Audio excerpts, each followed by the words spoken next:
Hello, everybody. Welcome to the third episode of my podcast series on architecture. In this episode, we are going to be moving on to Japan. We're going to be investigating talking about a Japanese architecture known as the Koshino house by famous Japanese architect Tadao Ando. Now, the Japanese architect Tadao Ando, who made this house, has also many other famous works that has a particularly distinct and unique sort of architecture style that is prevalent in most of his architecture works. And in this podcast series, or in this podcast episode, we are going to be discussing two main aspects of the architecture itself. That being the use of raw concrete in his building, and basically the facade of the building, as well as the structure or the placement of this building.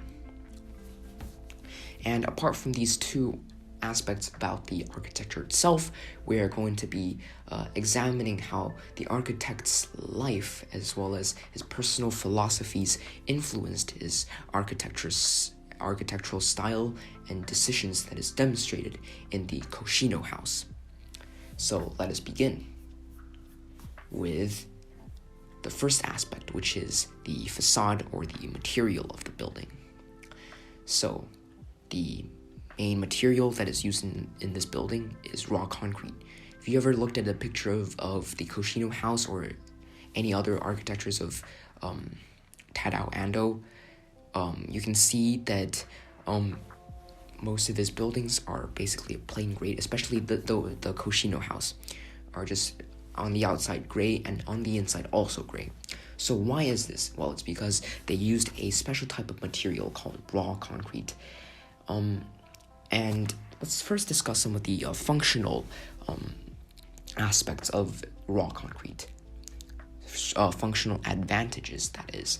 So these functional advantages of raw concrete includes durability, fire resistance, as well as other important aspects such as being not so costly compared to other materials, increased construction speed when building with raw concrete, and as well as energy efficiency that comes with the building. So these are the functional advantages of using raw concrete. But why do so many architects use this? As you know, architects are concerned with, the aesthetics or the design of the building. Why would they use something that, doesn't really look good to the general audience? Well, it's because to architects, they produce a very smooth effect as well as giving a sense of space to the interior of the building. And this effect is described by Tadao Ando as smooth as silk, which is basically how the walls of the raw concrete are basically smooth and gives a sense of space.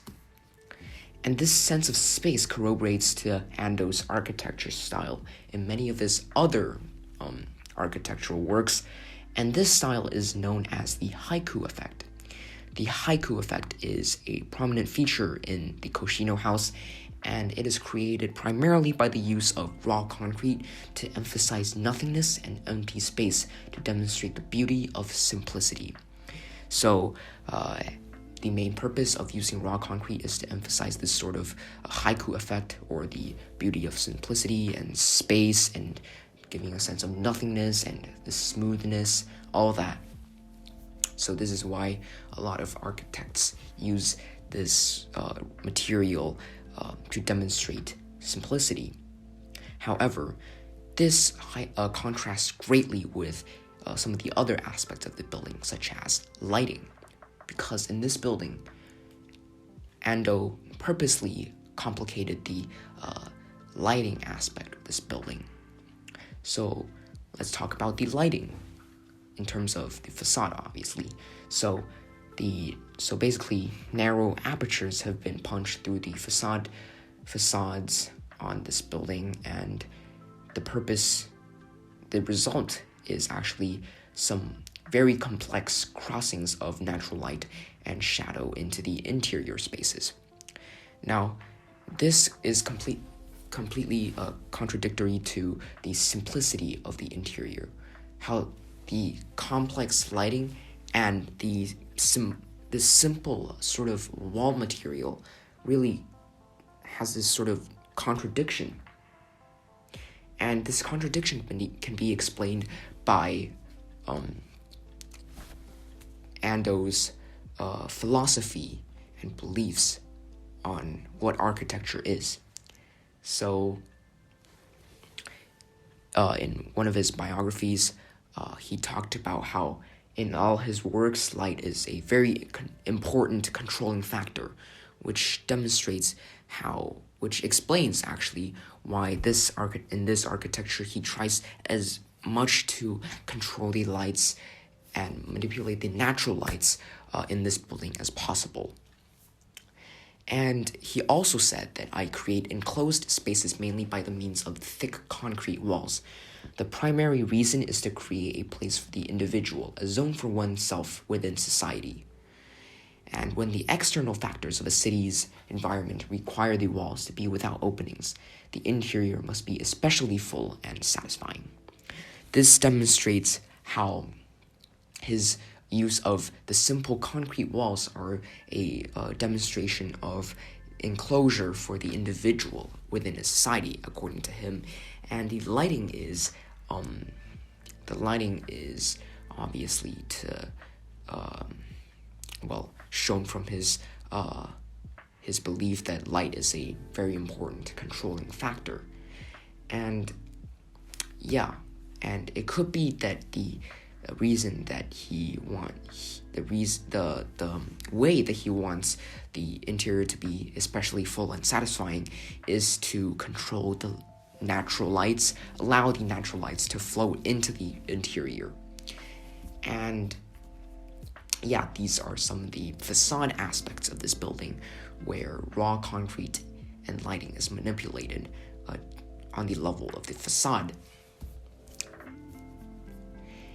And then we can talk about the structural and positioning aspects of this architecture. So, Ando's design for this Koshino house features basically two parallel concrete rectangular prisms or confines, and these are the main two structures in the building. In the buildings that it's visible from the outside. And the form becomes an addition to the landscape instead of the landscape being in addition to the architecture. And the architecture actually corroborates the nature and the surrounding ecosystem. The architecture or the Koshino house is carefully placed and positioned so that it would not disrupt the pre-existing trees on the original site, and the structure responds to the surrounding ecosystem. Now, this shows how Ando is incorporating his architecture into nature instead of synthesizing or having this sort of synthetic or artificial approach to architecture, of removing the nature aspect of the building. Instead, Ando kept the nature aspect and incorporated into the nature, incorporated as a part of the nature. So this sort of incorporation into nature can also be demonstrated by the two main rectangles that are connected by a courtyard that goes underground. and this reveals the natural landscape or the topography of the area, which also shows how which also corroborates to the fact that he really values nature as a part of his architecture. Now, that is the nature aspect. Now, the concrete forms of the architecture responds to the manipulation of natural light in this area. So as we've already talked about, many of the structural aspects of the house has been made so that it could manipulate the lights that goes into the room, into the interior of the entire house. So basically, the narrow apertures that we've already talked about, how it flows into the room and creates complex crossings of light and shadows. And this is sort of used to create a natural ornament affected by the natural world. This is a way that he formulated as an ornament to the building. And other slots have been cut from the entire building to produce the same effect of lighting complexity throughout the entire house. And this also corroborates to his beliefs about light, as well as how he believes that his philosophies that light should be an important controlling factor of this building, as well as the fact that the architecture should respond and be incorporated into external elements of the surroundings of the building. And another aspect apart from the two rectangular prisms are the underground aspect of the building. So the study area of this building features a bold curve underground, which is a huge contradiction to the sort of rectilinear, geometric and rectangular organization of the surface level areas. And this initiates a completely new rhythm underground that sort of corroborates the curved surfaces of the hill underneath the ground. So the hills underneath the house is curved, and so the underground area of the entire building is made so that its curves corroborate or sort of fits with the surface curves of the hill, which also shows how he wants to incorporate this architecture sort of into the natural world instead of making it so that the natural world fits with his architecture. Now, these are the two aspects that we've already talked about.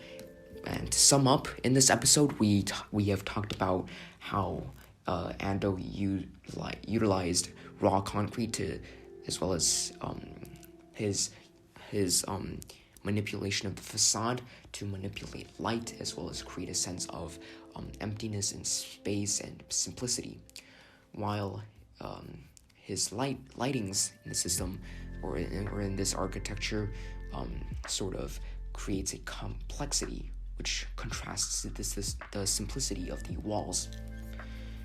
And furthermore, on the structural aspect, the structure of the entire building is very prominent and incorporated to the nature on a natural level. And so he tries to incorporate his architecture to nature. And furthermore, how he manipulated the structure of the entire building so that light can flow through the entire house.